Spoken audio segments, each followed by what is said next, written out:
नमस्कार, मी अनिल उपाध्ये. शिवसिद्ध बातमीपत्रात आपलं स्वागत आहे. पाहूया आजची बातमी.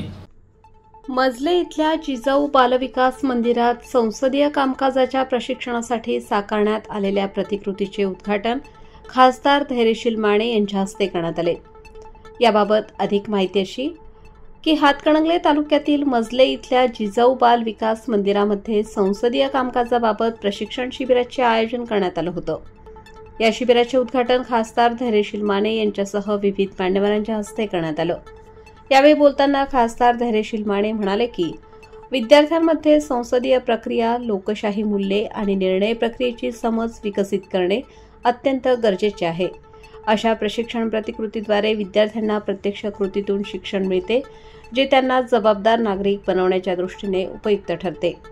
या प्रशिक्षण प्रतिकृतीमध्ये लोकसभा कार्यपद्धती, चर्चासत्रे, विधेयक प्रक्रिया यांची शास्त्रशुद्ध मांडणी करण्यात आली होती. विद्यार्थ्यांना प्रत्यक्ष संसद सत्रासारखा अनुभव देणारी ही अभिनव कल्पना शाळेच्या मुख्याध्यापिका पद्मश्री पाटील आणि शिक्षकांनी राबवली आहे.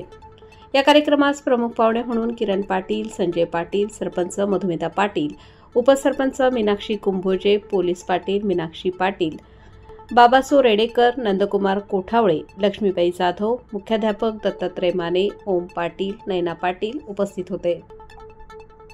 पण जो खांद्यावर चढला होता, त्या खांद्यावर चढणाऱ्याला सगळ्यात मोठं बळ कुणाचं होतं? तो खाली उभारला होता, त्याच्या पायामध्ये बळ होतं, म्हणून तो शिखरावर त्या ठिकाणी दिसत होता.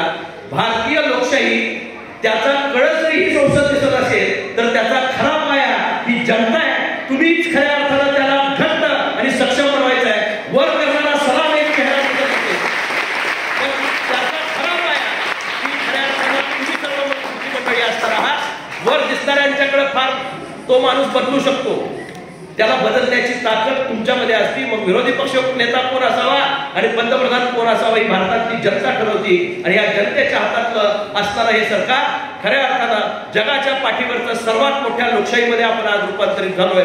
त्याचे पुढचे अनुयायी तुम्ही सर्वजण होणार आहात.